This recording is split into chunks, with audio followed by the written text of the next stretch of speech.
The Invisible Man by H.G. Wells. Chapter 15. The Man Who Was Running. In the early evening time, Dr. Kemp was sitting in his study in the Belvedere on the hill overlooking Burdock. It was a pleasant little room with 3 windows, north, west and south, and bookshelves covered with books and scientific publications, and a broad writing table, and underneath the north window a microscope, glass slips, minute instruments, some cultures, and scattered bottles of reagents. Dr. Kemp's solar lamp was lit, albeit the sky was still bright with the sunset light, and his blinds were up, because there was no offence of peering outsiders to require them pulled down. Dr. Kemp was a tall and slender young man, with flaxen hair and a moustache almost white, and the work he was upon would earn him, he hoped, the fellowship of the Royal Society, so highly did he think of it. And his eye, presently wandering from his work, caught the sunset blazing at the back of the hill that is over against his own. For a minute perhaps he sat, pen in mouth, admiring the rich golden colour above the crest, and then his attention was attracted by the little figure of a man, inky black, running over the hill brow towards him. He was a shortish little man, and he wore a high hat, and he was running so fast that his legs verily twinkled. "Another of those fools," said Dr. Kemp, "like that ass who ran into me this morning around a corner with 'Visible Man a-coming, sir.' I can't imagine what possesses people. One might think we were in the 13th century." He got up, went to the window, and stared at the dusky hillside and the dark little figure tearing down it. "He seems in a confounded hurry," said Dr. Kemp. "But he doesn't seem to be getting on. If his pockets were full of lead, he couldn't run heavier." "Spurted, sir," said Dr. Kemp. In another moment the higher of the villas that had clambered up the hill from Burdock had occluded the running figure. He was visible again for a moment, and again, and then again, 3 times between the 3 detached houses that came next, and then the terrace hid him. "Asses," said Dr. Kemp, swinging around on his heel and walking back to his writing table. But those who saw the fugitive nearer, and perceived the abject terror on his perspiring face, being themselves in the open roadway, did not share in the doctor's contempt. The man pounded, and as he ran he chinked like a well-filled purse that is tossed to and fro. He looked neither to the right nor the left, but his dilated eyes stared straight downhill to where the lamps were being lit and the people were crowded in the street, and his ill-shaped mouth fell apart, and a glary foam lay on his lips, and his breath came hoarse and noisy. All he passed stopped and began staring up the road and down, and interrogating one another with an inkling of discomfort for the reason of his haste. And then presently, far up the hill, a dog playing in the road yelped and ran under a gate, and as they still wondered something, a wind, a pad, pad, pad, a sound like a panting breathing, rushed by. People screamed. People sprang off the pavement. It passed in shouts. It passed by instinct down the hill. They were shouting in the street before Marvel was halfway there. They were bolting into houses and slamming the doors behind them, and with the news. He heard it and made one last desperate spurt. Fear came striding by, rushed ahead of him, and in a moment had seized the town. "The Invisible Man is coming! The Invisible Man!" Chapter 16. In the Jolly Cricketers. The Jolly Cricketers is just at the bottom of the hill, where the tram lines begin. The barman leant his fat red arms on the counter and talked of horses with an anaemic cabman, while a black-bearded man in a grey snapped up biscuit and cheese, drank Burton, and conversed in American with a policeman off duty. "What's the shouting about?" said the anaemic cabman, going off at a tangent, trying to see up the hill over the dirty yellow blind in the low window of the inn. Somebody ran by outside. "Fire, perhaps," said the barman. Footsteps approached, running heavily. The door was pushed open violently, and Marvel, weeping and dishevelled, his hat gone, the neck of his coat torn open, rushed in, made a convulsive turn, and attempted to shut the door. It was half held open by a strap. "Coming!" he bawled, his voice shrieking with terror. "He's coming! The Visible Man! After me, for God's sake! Help! Help! Help!" "Shut the doors," said the policeman. Who's coming? What's the row?" He went to the door, released the strap, and it slammed.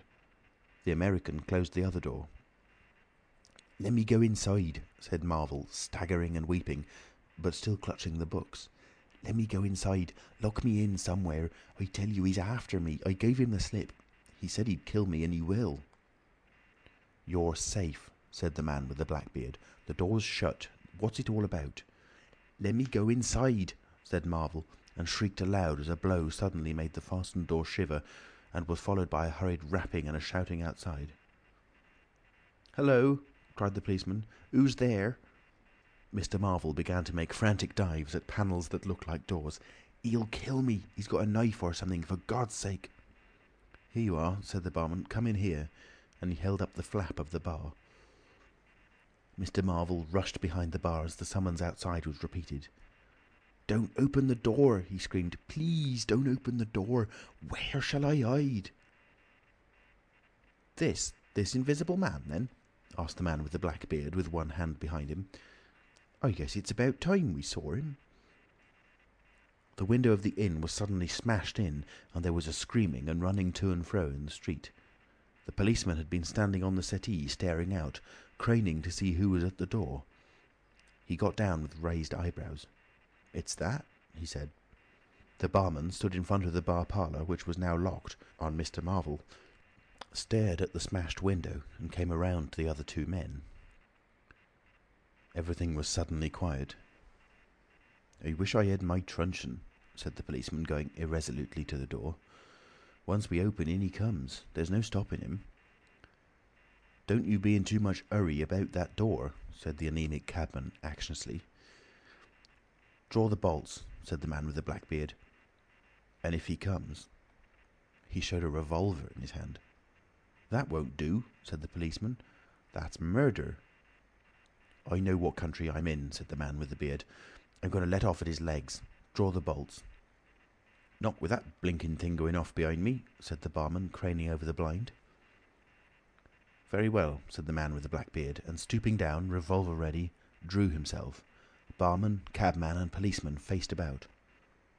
"Come in," said the bearded man in an undertone, standing back and facing the unbolted doors with his pistol behind him. No one came in. The door remained closed.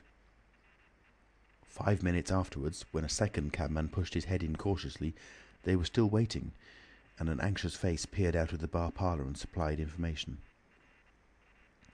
"Are all the doors of the house shut?" asked Marvel. "He's going round, prowling round. He's as artful as the devil." "Good Lord," said the burly barman. "There's the back. Just watch them doors, I say." He looked about him helplessly. The bar parlour door slammed, and they heard the key turn. "There's the yard door and the private door. The yard door—" He rushed out of the bar. In a minute he reappeared with a carving knife in his hand. "The yard door was open," he said, and his fat underlip dropped. "He may be in the house now," said the first cabman. "He's not in the kitchen," said the barman.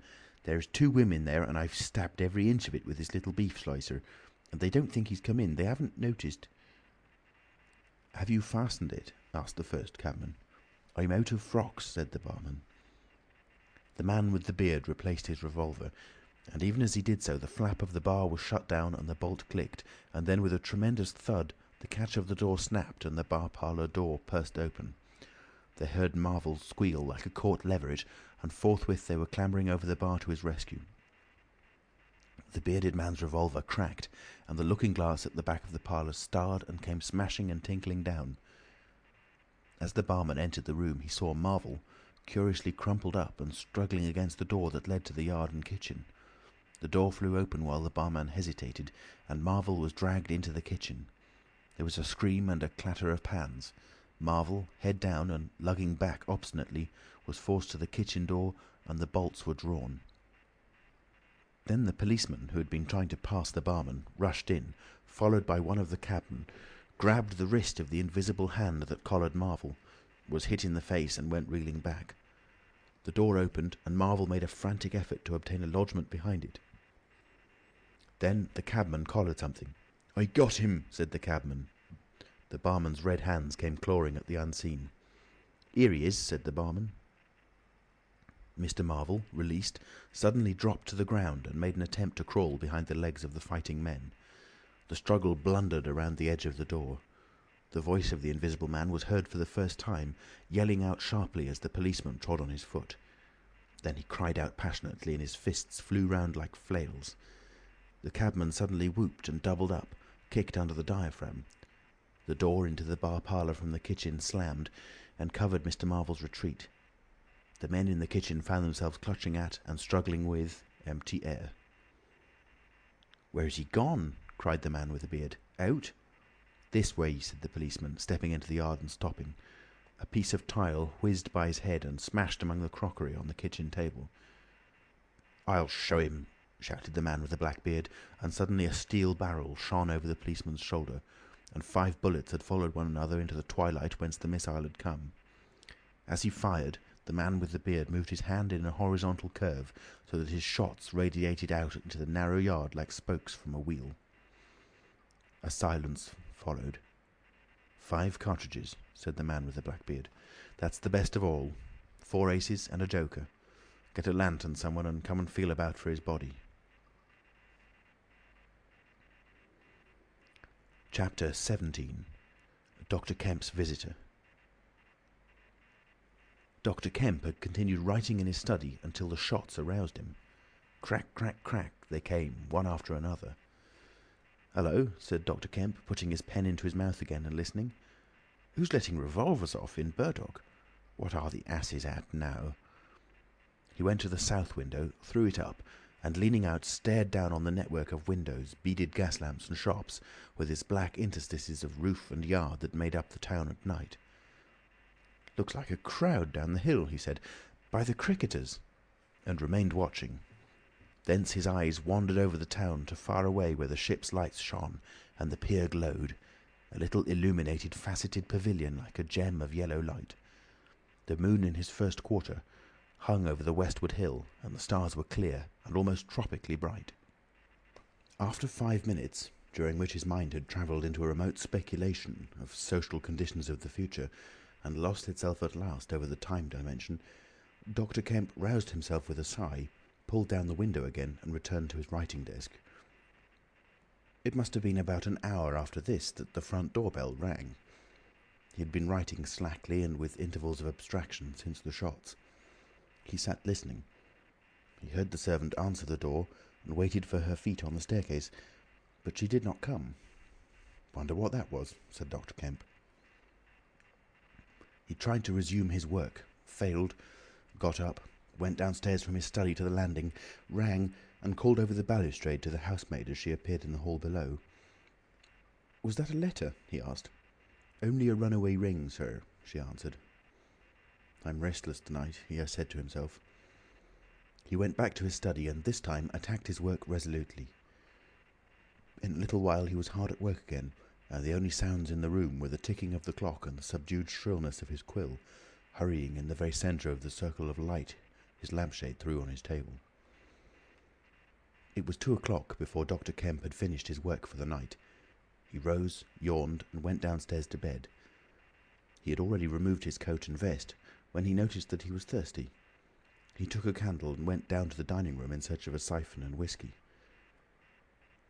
Dr. Kemp's scientific pursuits have made him a very observant man, and as he recrossed the hall, he noticed a dark spot on the linoleum near the mat at the foot of the stairs. He went on upstairs, and then it suddenly occurred to him to ask himself what the spot on the linoleum might be. Apparently some subconscious element was at work. At any rate, he turned with his burden, went back to the hall, put down the siphon and whisky, and, bending down, touched the spot. Without any great surprise, he found it had the stickiness and colour of drying blood.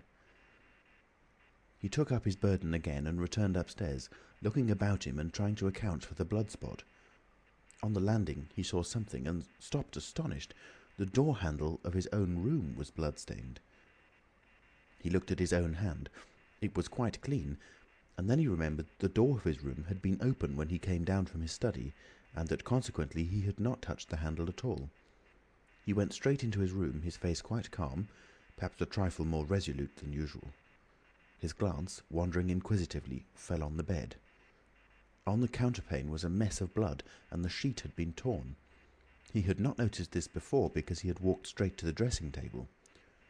On the further side, the bedclothes were depressed, as if someone had recently been sitting there. Then he had an odd impression that he heard a low voice say, "Good heavens, Kemp!"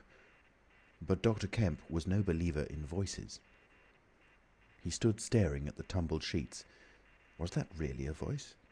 He looked about again, but noticed nothing further than the disordered and blood-stained bed. Then he distinctly heard a movement across the room, near the wash-hand stand.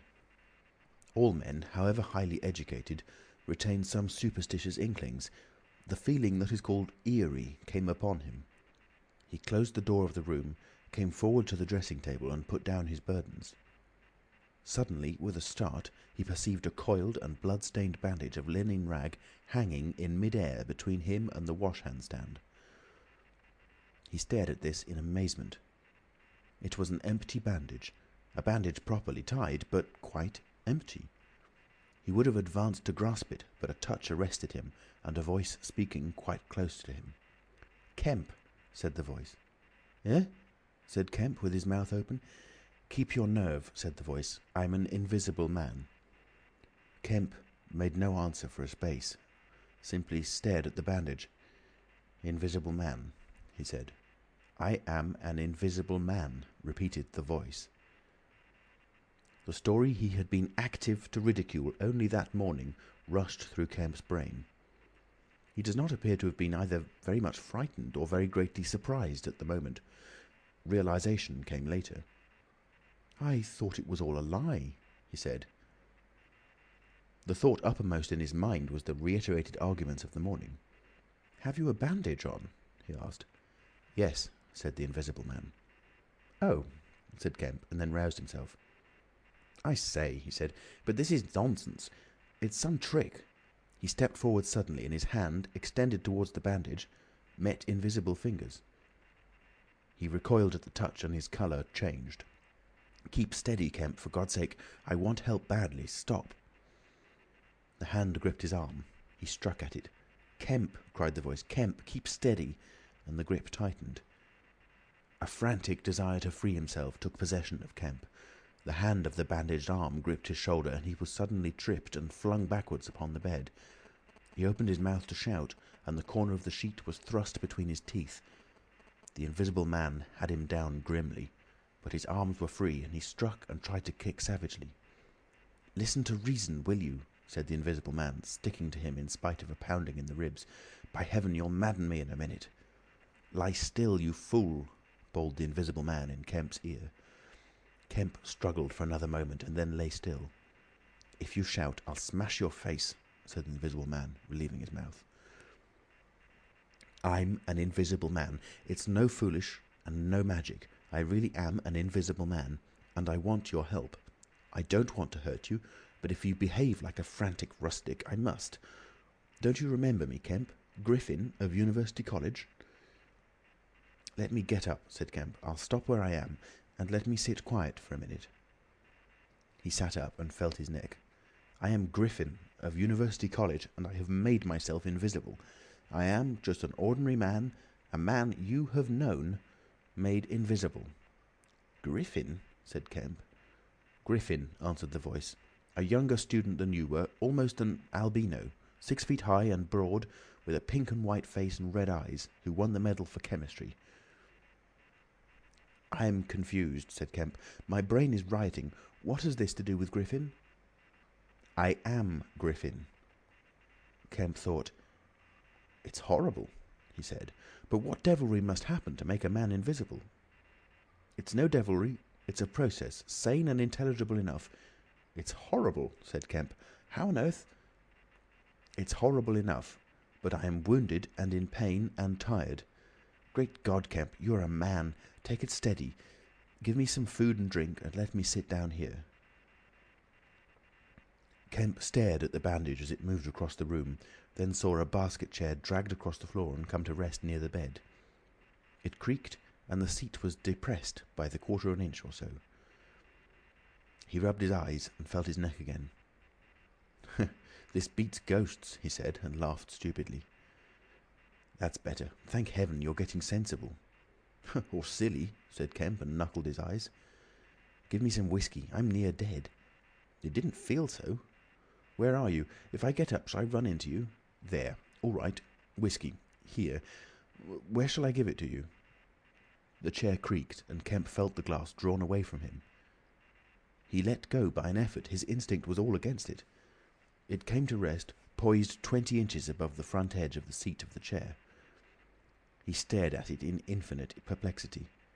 This must be hypnotism.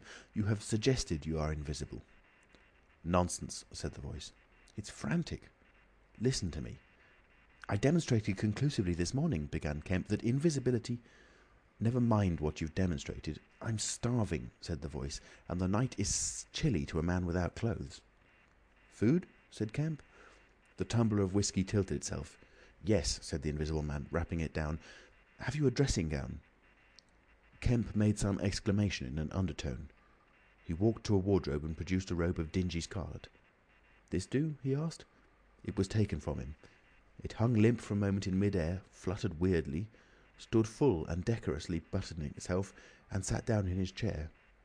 "Drawers, socks, slippers would be a comfort," said the Unseen curtly. "And food." "Anything. But this is the insanest thing I was ever in my life." He turned out his drawers for the articles, and then went downstairs to ransack his larder. He came back with some cold cutlets and bread, pulled up a light table and placed them before his guest. "Never mind knives," said his visitor, and a cutlet hung in mid-air with a sound of gnawing. "Invisible," said Kemp, and sat down on a bedroom chair. "I always like to get something about me before I eat," said the Invisible Man, with a full mouth, eating greedily. "Queer fancy." "I suppose that wrist is all right," said Kemp. "Trust me," said the Invisible Man. "Of all the strange and wonderful—" "Exactly. But it's odd I should blunder into your house to get my bandaging. My first stroke of luck. Anyhow, I meant to sleep in this house tonight. You must stand that. It's a filthy nuisance, my blood showing, isn't it? Quite a clot over there. Gets visible as it coagulates, you see. It's the only living tissue I've changed, and only for as long as I'm alive. I've been in the house 3 hours." "But how's it done?" began Kemp in a tone of exasperation. "Confound it, the whole business. It's unreasonable from beginning to end." "Quite reasonable," said the Invisible Man. "Perfectly reasonable." He reached over and secured the whiskey bottle. Kemp stared at the devouring dressing gown. A ray of candlelight penetrating a torn patch in the right shoulder made a triangle of light under the left ribs. "Where are the shots?" he asked. "How did the shooting begin?" "There was a real fool of a man, a sort of confederate of mine, curse him, who tried to steal my money. Has done so." "Is he invisible too?" "No." "Well, can't I have some more to eat before I tell you all that? I'm hungry, in pain, and you want me to tell stories." Kemp got up. "You didn't do any shooting?" he asked. "Not me," said his visitor. "Some fool I'd never seen fired at random. A lot of them got scared. They all got scared at me. Curse them. I say, I want more to eat than this, Kemp." "I'll see what there is to eat downstairs," said Kemp. "Not much, I'm afraid." After he had done eating, and he had made a heavy meal, the Invisible Man demanded a cigar. He bit the end savagely before Kemp could find a knife, and cursed when the outer leaf loosened. It was strange to see him smoking. His mouth and throat, pharynx and nares, became visible as a sort of whirling smoke cast. "This blessed gift of smoking," he said, and puffed vigorously. "I am lucky to have fallen upon you, Kemp. You must help me. Fancy tumbling on you just now. I'm in a devilish scrape. I've been mad, I think. The things I've been through. But we will do things yet. Let me tell you—" He helped himself to more whiskey and soda. Kemp got up, looked about him, and fetched a glass from his spare room. "It's wild, but I suppose I may drink. You haven't changed much, Kemp, these dozen years. You fair men don't. Cool and methodical, after the first collapse. I must tell you, we will work together." "But how was it all done?" said Kemp. "And how did you get like this?" "For God's sake, let me smoke in peace for a little while, and then I will begin to tell you." But the story was not told that night. The Invisible Man's wrist was growing painful. He was feverish, exhausted, and his mind came round to brood upon his chase down the hill and the struggle about the inn. He spoke in fragments of marvel. He smoked faster. His voice grew angry. Kemp tried to gather what he could. "He was afraid of me. I could see that he was afraid of me. said the Invisible Man many times over. "He meant to give me the slip. He was always casting about. What a fool I was. The cur! I should have killed him." "Where did you get the money?" asked Kemp abruptly. The Invisible Man was silent for a space. "I can't tell you tonight," he said. He groaned suddenly and leant forward, supporting his invisible head on invisible hands. "Kemp," he said, "I've had no sleep for near 3 days, except a couple of dozes an hour. I must sleep soon." "Well, have my room, have this room." "But how can I sleep? If I sleep he will get away." "Oh, what does it matter?" "What's the shot wound?" asked Kemp abruptly. "Nothing. Scratch and blood." "Oh God, how I want sleep." "Why not?" The Invisible Man appeared to be regarding Kemp. "Because I've a particular objection to being caught by my fellow men," he said slowly. Kemp started. "Fool that I am," said the Invisible Man, striking the table smartly. "I've put the idea into your head." End of chapter 17. Read in Nottingham, England on the 5th of April 2006 by Alex Foster. www.alexfoster.me.uk. Chapter 18. The Invisible Man Sleeps. Exhausted and wounded as the Invisible Man was, he refused to accept Kemp's word that his freedom should be respected. He examined the 2 windows of the bedroom, drew up the blinds and opened the sashes to confirm Kemp's statement that a retreat by them would be possible. Outside the night was very quiet and still, and the new moon was settling over the down. Then he examined the keys of the bedroom and the 2 dressing-room doors, to satisfy himself that these also could be made an assurance of freedom. Finally he expressed himself satisfied. He stood on the hearthrug and Kemp heard the sound of a yawn.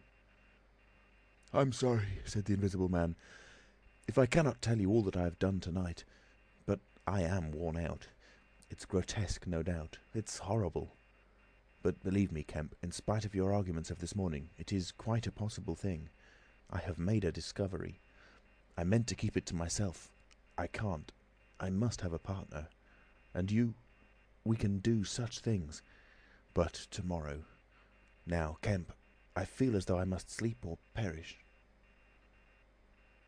Kemp stood in the middle of the room, staring at the headless garment. "I suppose I must leave you," he said. "It's incredible.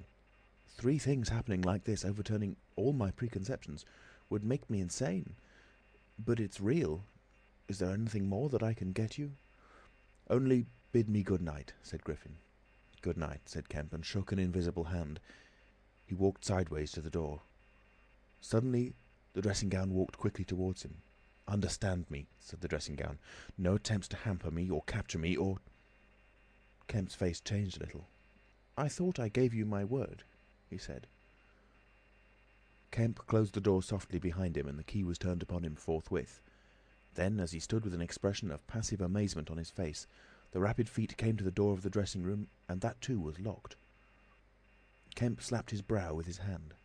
"Am I dreaming? Has the world gone mad, or have I?" He laughed and put his hand to the locked door. "Barred out of my own bedroom by a flagrant absurdity," he said. He walked to the head of the staircase, turned and stared at the locked doors. "It's fact," he said. He put his fingers to his slightly bruised neck. "Undeniable fact." "But—" He shook his head hopelessly, turned and went downstairs.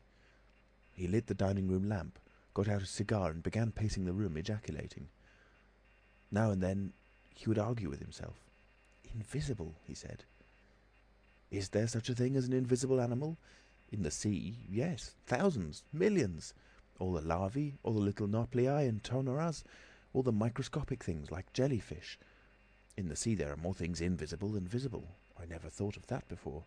And in the ponds too, all those little pond-life things, specks of colourless translucent jelly. But in air? No, it can't be. But after all, why not? If a man was made of glass, he would still be visible. His meditation became profound. The bulk of 3 cigars had passed into the invisible or diffused as a white ash over the carpet before he spoke again. Then it was merely an exclamation. He turned aside, walked out of the room and went into his little consulting room and lit the gas there. It was a little room because Dr. Kemp did not live by practice. and in it were the day's newspapers. The morning's paper lay carelessly opened and thrown aside. He caught it up, turned it over, and read the account of a strange story from Iping that the mariner at Port Stowe had spelt over so painfully to Mr. Marvel. Kemp read it swiftly. "Wrapped up?" said Kemp. "Disguised? Hiding it? No one seems to have been aware of his misfortune? What the devil is his game?" He dropped the paper and his eye went seeking. "Ah," he said, and he caught up the St. James's Gazette, lying folded up as it had arrived. "Now we shall get at the truth," said Dr. Kemp. He rent the paper open. A couple of columns confronted him. "An entire village in Sussex goes mad," was the heading. "Good heavens," said Kemp, reading eagerly an incredulous account of the events in Iping of the previous afternoon that have already been described. Over the leaf the report in the morning paper had been reprinted. He reread it. Ran through the streets, striking left and right. Jaffers insensible, Mr. Huxter in great pain, still unable to describe what he saw. Painful humiliation, vicar. Woman ill with terror, windows smashed. This extraordinary story probably a fabrication. Too good not to print, cum grano." He dropped the paper and stared blankly in front of him. Probably a fabrication. He caught up the paper again and reread the whole business. But when does the tramp come in? Why the deuce was he chasing a tramp? He sat down abruptly on the surgical bench. "He's not only invisible," he said, "but he's mad, homicidal." When dawn came to mingle its pallor with the lamplight and cigar smoke of the dining room, Kemp was still pacing up and down, trying to grasp the incredible. He was altogether too excited to sleep. His servants, descending sleepily, discovered him, and were inclined to think that overstudy had worked this ill on him. He gave them extraordinary but quite explicit instructions to lay breakfast for two in the Belvedere study, and then to confine themselves to the basement and ground floor. Then he continued to pace the dining room until the morning's paper came. That had much to say and little to tell beyond the confirmation of the evening before, and a very badly written account of another remarkable tale from Port Burdock. This gave Kemp the essence of the happenings at the Jolly Cricketers, and the name of Marvel. "He has made me keep with him 24 hours, Marvel testified. Certain minor facts were added to the Iping story, notably the cutting of the village telegraph wire. But there was nothing to throw light on the connection between the Invisible Man and the tramp, for Mr. Marvel had supplied no information about the 3 books, or the money with which he was lined. The incredulous tone had vanished, and a shoal of reporters and inquirers were already at work elaborating the matter. Kemp read every scrap of the report and sent his housemaid out to get every one of the morning papers she could. These also he devoured. "He is invisible," he said, "and it reads like rage growing to mania. The things he may do! The things he may do! And upstairs he's free as air. What on earth ought I to do? For instance, would it be a breach of faith if... No." He went to a little untidy desk in the corner and began a note. He tore this up half-written and wrote another. He read it over and considered it. Then he took an envelope and addressed it to Colonel Adye, Port Burdock. The Invisible Man awoke even as Kemp was doing this. He awoke in an evil temper, and Kemp, alert for every sound, heard his pattering feet rush suddenly across the bedroom overhead. Then a chair was flung over and the wash-hand-stand tumbler smashed. Kemp hurried upstairs and rapped eagerly. Chapter 19. Certain First Principles. "What's the matter?" asked Kemp when the Invisible Man admitted him. "Nothing," was the answer. "But confound it, the smash?" "Fit of temper," said the Invisible Man. "Forgot this arm and it's sore." "You're rather liable to that sort of thing." "I am." Kemp walked across the room and picked up the fragments of broken glass. "All the facts are out about you," said Kemp, standing up with the glass in his hand. "All that happened in Iping and down the hill. The world has become aware of its invisible citizen. But no one knows you are here." The Invisible Man swore. "The secret's out. I gather it was a secret. I don't know what your plans are, but of course I'm anxious to help you." The Invisible Man sat down on the bed. "There's breakfast upstairs," said Kemp, speaking as easily as possible, and he was delighted to find his strange guest rose willingly. Kemp led the way to the narrow staircase to the belvedere.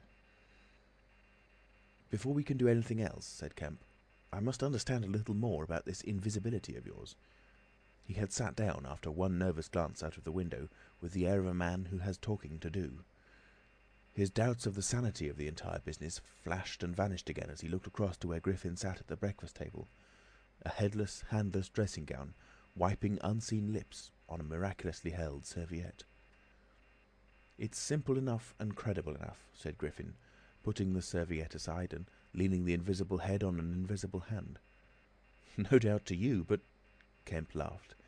"Well, yes, to me it seemed wonderful at first, no doubt, but now, great God! But we will do great things yet. I came on the stuff first at Chesilstowe." "Chesilstowe?" "I went there after I left London. You know I dropped medicine and took up physics? No? Well, I did. Light fascinated me." "Oh." "Optical density. The whole subject is a network of riddles, a network with solutions glimmering elusively through. And being but 22 and full of enthusiasm, I said, I will devote my life to this. This is worthwhile. You know what fools we are at 22. "Fools then or fools now," said Kemp. "As though knowing could be any satisfaction to a man." "But I went to work like a slave, and I had hardly worked and thought about the matter 6 months before light came through one of the meshes, suddenly, blindingly. I found a general principle of pigments and refraction, a formula, a geometrical expression involving 4 dimensions. Fools, common men, even common mathematicians, do not know anything of what some general expression may mean to the student of molecular physics. In the books that tramp has hidden, there are marvels, miracles. But this was not a method, it was an idea that might lead to a method by which it would be possible, without changing any other property of matter, except in some instances colours, to lower the refractive index of a substance, solid or liquid, to that of air, so far as all practical purposes are concerned." "Phew," said Kemp, "that's odd. But still I don't quite see. I can understand that thereby you could spoil a valuable stone, but personal invisibility is a far cry." "Precisely," said Griffin. "But consider, visibility depends on the action of the visible bodies on light. Either a body absorbs light, or it reflects or refracts it, or it does all these things. If it neither reflects, nor refracts, nor absorbs light, it cannot of itself be visible. You see an opaque red box, for instance, because the colour absorbs some of the light and reflects the rest, all the red part of the light, to you.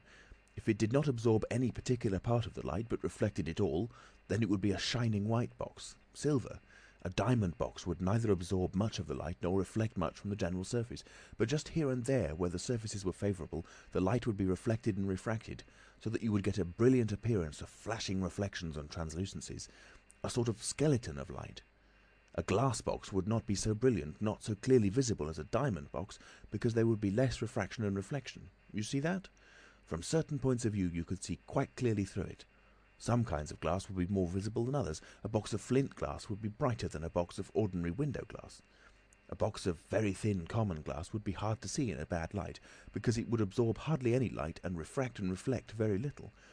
And if you put a sheet of common white glass in water, still more if you put it in some denser liquid than water, it would vanish almost altogether, because light passing from water to glass is only slightly reflected, or indeed affected in any way.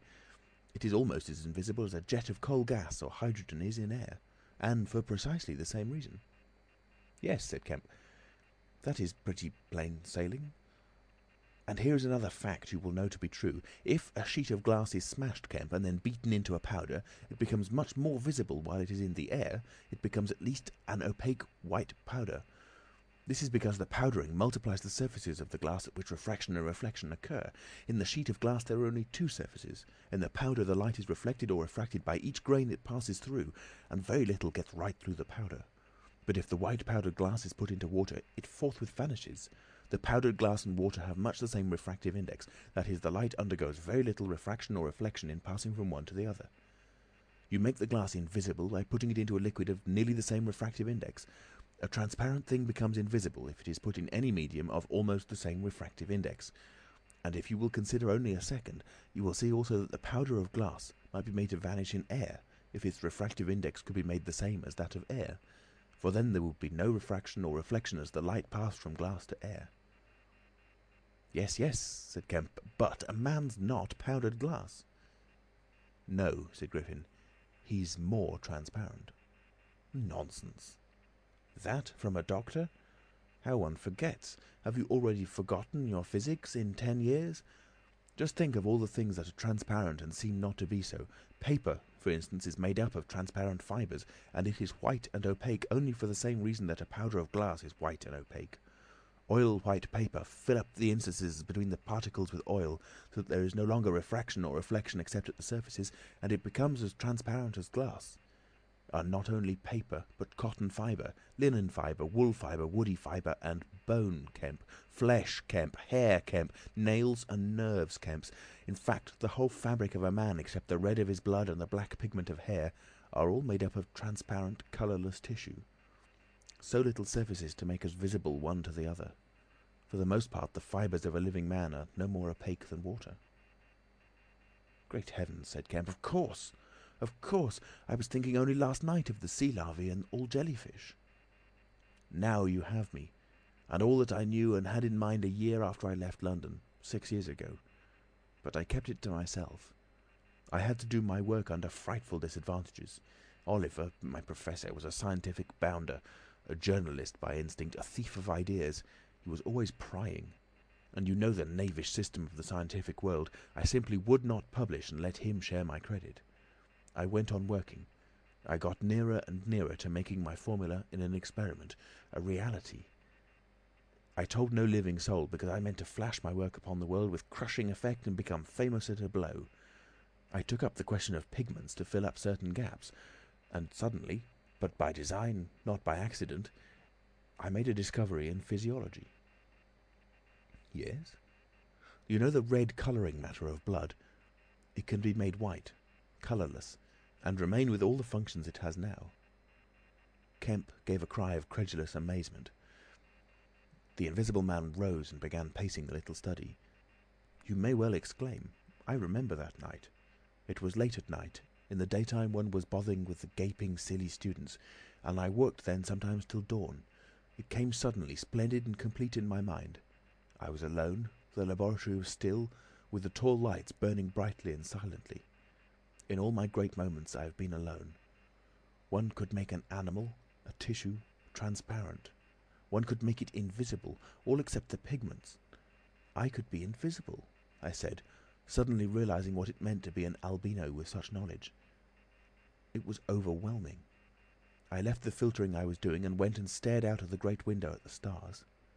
I could be invisible, I repeated.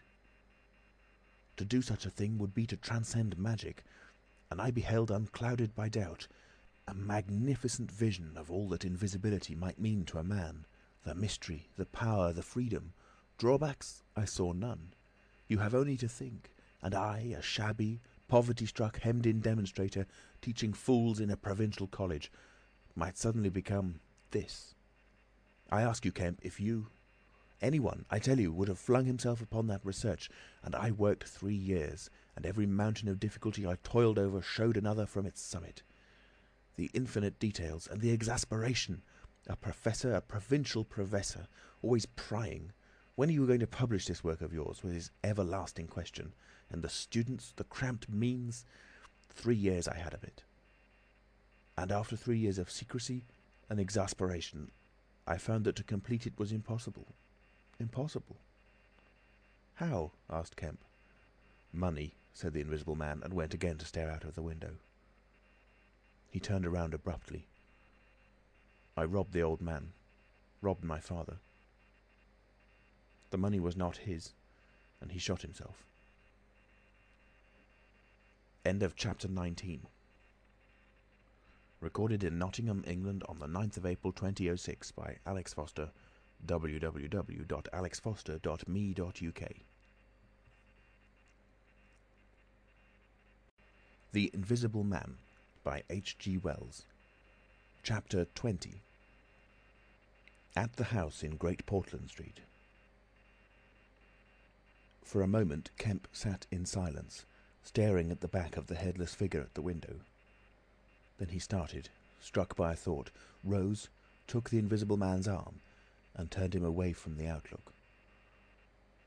"You're tired," he said, "and while I sit, you walk about. Have my chair." He placed himself between Griffin and the nearest window. For a space Griffin sat silent, then he resumed abruptly. "I had left the Chesilstowe cottage already," he said, "when that happened. It was last December. I had taken a room in London, a large unfurnished room with a big ill-managed lodging-house in a slum near Great Portland Street. The room was soon full of the appliances I had bought with his money, and the work was going on steadily, successfully, drawing near an end. I was like a man emerging from a thicket and suddenly coming on some unmeaning tragedy. I went to bury him. My mind was still on this research, and I did not lift a finger to save his character.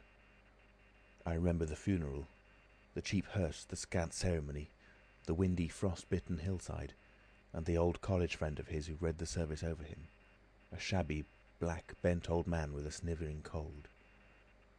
I remember walking back to the empty house, through the place that had once been a village and was now patched and tinkered by the jerry-builders into the ugly likeness of a town.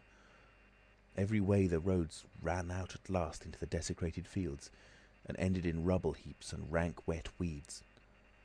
I remember myself as a gaunt black figure, going along the slippery, shiny pavement, and the strange sense of detachment I felt from the squalid respectability, the sordid commercialism of the place. I did not feel a bit sorry for my father. He seemed to me to be the victim of his own foolish sentimentality. The current cant required my attendance at his funeral, but it was really not my affair. But going along the High Street, my old life came back to me for a space, for I met the girl I had known 10 years since. Our eyes met. Something moved me to turn back and talk to her. She was a very ordinary person. It was all like a dream, that visit to the old places. I did not feel then that I was lonely, that I had come out from the world into a desolate place. I appreciated my loss of sympathy, but I put it down to the general inanity of things. Re-entering my room seemed like the recovery of reality. They were the things I knew and loved. There stood the apparatus, the experiments arranged and waiting, and now there was scarcely a difficulty left beyond the planning of details. I will tell you, Kemp, sooner or later, all the complicated processes. We need not go into that now. For the most part, saving certain gaps I chose to remember, they are written in cipher in those books the tramp has hidden. We must hunt him down. We must get those books again. But the essential phase was to place the transparent object whose refractive index was to be lowered between two radiating centres of a sort of ethereal vibration, of which I will tell you more fully later. No, not those Röntgen vibrations. I don't know these others of mine have been described, yet they are obvious enough. I needed 2 little dynamos, and these I worked with a cheap gas engine. My first experiment was with a bit of white wool fabric. It was the strangest thing in the world to see it in the flicker of the flashes, soft and white, and then to watch it fade like a wreath of smoke and vanish. I could scarcely believe I had done it. I put my hand into the emptiness, and there was the thing, as solid as ever. I felt it awkwardly and threw it on the floor. I had a little trouble finding it again. And then came a curious experience. I heard a meow behind me, and turning, saw a lean white cat, very dirty, on the cistern cover outside the window. A thought came into my head. "Everything ready for you," I said, and I went to the window, opened it, and called softly. She came in, purring. The poor beast was starving, and I gave her some milk. All my food was in a cupboard in the corner of the room. After that she went smelling round the room, evidently with the idea of making herself at home. The invisible rag upset her a bit. You should have seen her spit at it. But I made her comfortable on the pillow of my truckle bed, and I gave her butter to get her to wash. "And you processed her?" "I processed her. But giving drugs to a cat is no joke, Kemp, and the process failed." "Failed?" "In 2 particulars. These were the claws and the pigment stuff. What is it? At the back of the eye in a cat, you know? Tapetum? Yes, the tapetum.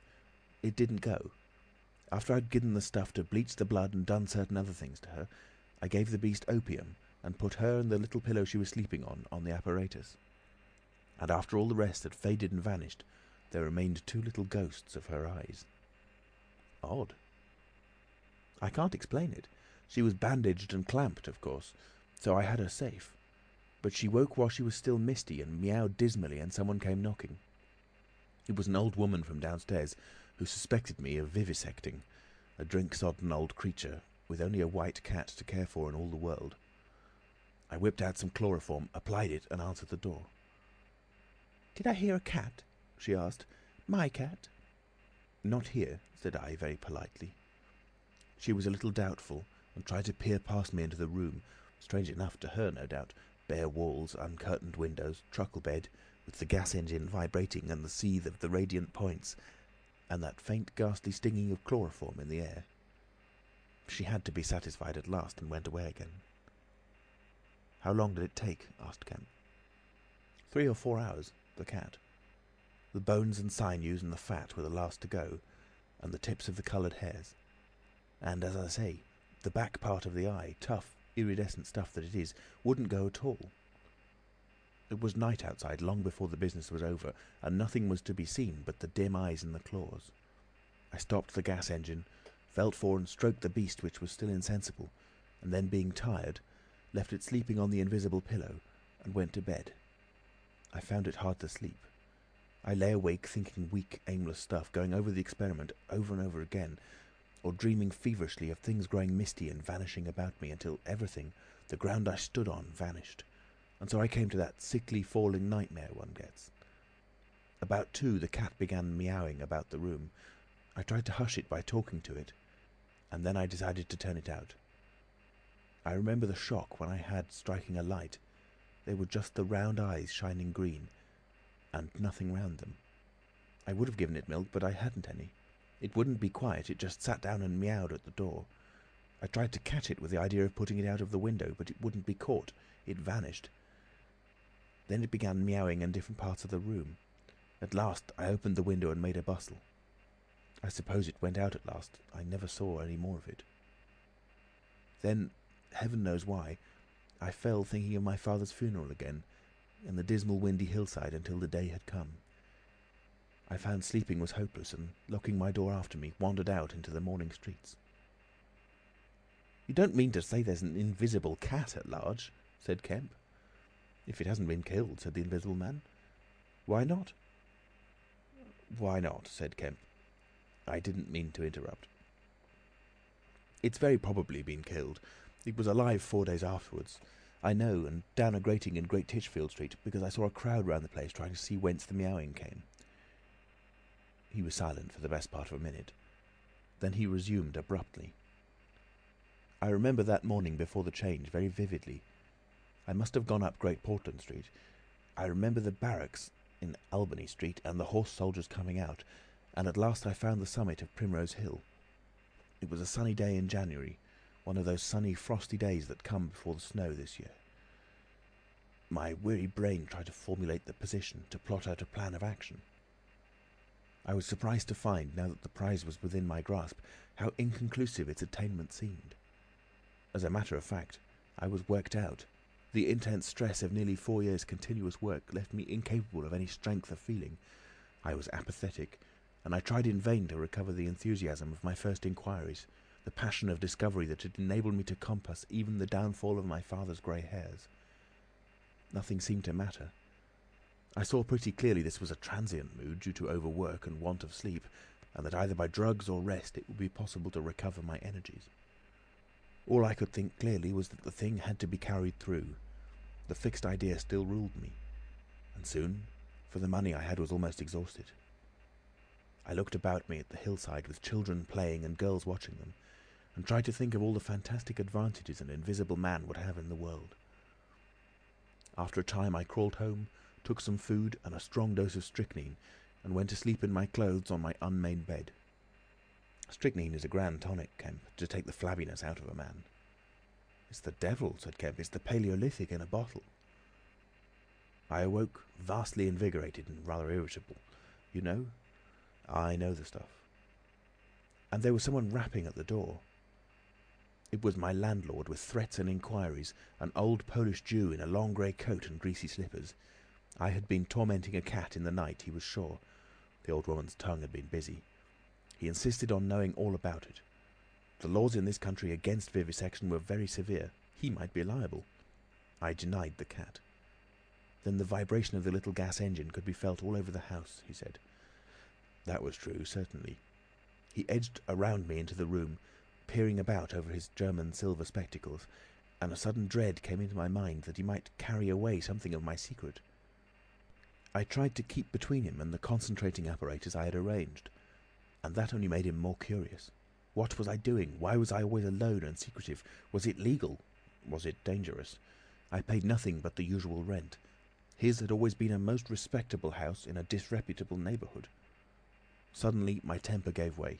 I told him to get out. He began to protest, to jabber of his right of entry. In a moment I had him by the collar, something ripped, and he went spinning out into his own passage. I slammed and locked the door and sat down quivering.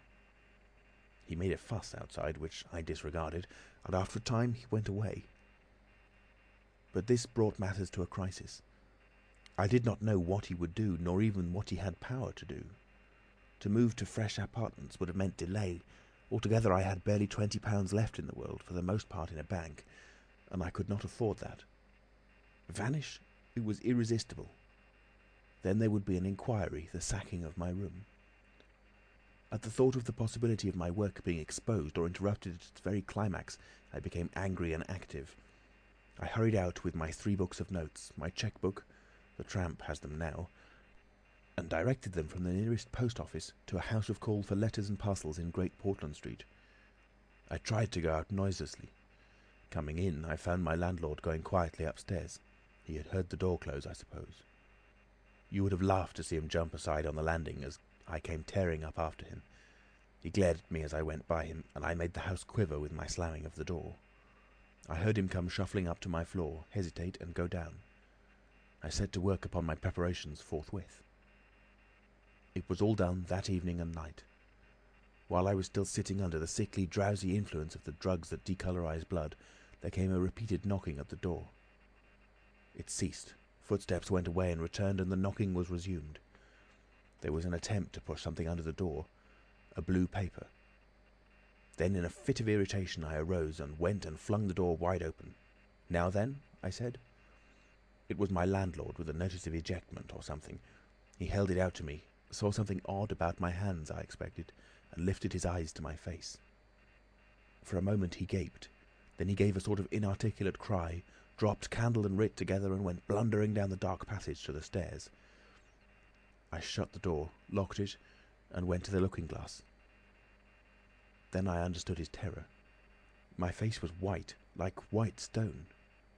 But it was all horrible. I had not expected the suffering. A night of racking anguish, sickness and fainting. I set my teeth, though my skin was presently afire, all my body afire, but I lay there like grim death. I understood now how it was that the cat had howled until I chloroformed it. Lucky it was I lived alone and untended in my room. There were times when I sobbed and groaned and talked, but I stuck to it. I became insensible and woke languid in the darkness. The pain had passed. I thought I was killing myself, and I did not care.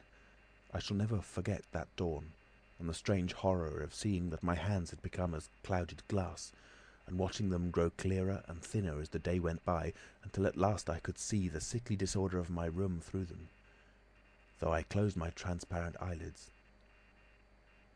My limbs became glassy. The bones and arteries faded, vanished, and the little white nerves went last. I gritted my teeth and stayed there to the end. At last only the dead tips of the fingernails remained, pallid and white, and the brown stain of some acid upon my fingers. I struggled up. At first I was as incapable as a swathed infant, stepping with limbs I could not see. I was weak and very hungry. I went and stared at nothing in my shaving glass, at nothing save where an attenuated pigment still remained behind the retina of my eyes, fainter than mist. I had to hang onto the table and press my forehead against the glass. It was only by frantic effort of will that I dragged myself back to the apparatus and completed the process. I slept during the forenoon, pulling the sheet over my eyes to shut out the light, and about midday I was awakened again by a knocking. My strength had returned. I sat up and listened and heard a whispering. I sprang to my feet and, as noiselessly as possible, began to detach the connections of my apparatus and to distribute it about the room so as to destroy the suggestions of its arrangement. Presently the knocking was renewed and voices called, first my landlord's and then two others. To gain time I answered them. The invisible rag and pillow came to hand, and I opened the window and pitched them out onto the cistern cover. As the window opened, a heavy crash came at the door. Someone had charged it with the idea of smashing the lock, but the stout bolts I had screwed up some days before stopped him. That startled me, made me angry. I began to tremble and do things hurriedly. I tossed together some loose paper, straw, packing paper and so forth in the middle of the room and turned on the gas. Heavy blows began to rain upon the door. I could not find the matches. I beat my hands on the wall with rage. I turned the gas again, stepped out of the window on the cistern cover, very softly lowered the sash and sat down, secure and invisible but quivering with anger to watch events. They split a panel I saw, and in another moment they had broken away the staples of the bolts and stood in the open doorway. It was the landlord and his two stepsons, sturdy young men of 3 or 4 and 20. Behind them fluttered the old hag of a woman from downstairs. You may imagine their astonishment to find the room empty. One of the younger men rushed to the window at once, flung it up and stared out. His staring eyes and thick-lipped, bearded face came a foot from my face. I was half-minded to hit his silly countenance, but I arrested my doubled fist. He stared right through me. So did the others as they joined him. The old man went and peered under the bed, and they all made a rush for the cupboard. They had to argue about it in length in Yiddish and Cockney English. They concluded I had not answered them, that their imagination had deceived them. A feeling of extraordinary elation took the place of my anger as I sat outside the window and watched these 4 people, for the old lady came in, glancing suspiciously about like a cat, trying to understand the riddle of my behaviour. The old man, so far as I could understand his patois, agreed with the old lady that I was a vivisectionist. The sons protested in garbled English that I was an electrician and appealed to the dynamos and radiators. They were all nervous about my arrival, although I found subsequently that they had bolted the front door. The old lady peered into the cupboard and under the bed, and one of the young men pushed up the register and stared up the chimney. One of my fellow lodgers, a costermonger who shared the opposite room with a butcher, appeared on the landing, and he was called in and told incoherent things. It occurred to me that the radiators, if they fell into the hands of some acute, well-educated person, would give me away too much, and watching my opportunity I came into the room and tilted one of the little dynamos off its fellow on which it was standing, and smashed both apparatus. Then, while they were trying to explain the smash, I dodged out of the room and went softly downstairs. I went into one of the sitting rooms and waited until they came down, still speculating and argumentative, all a little disappointed at finding no horrors, and all a little puzzled how they stood legally towards me.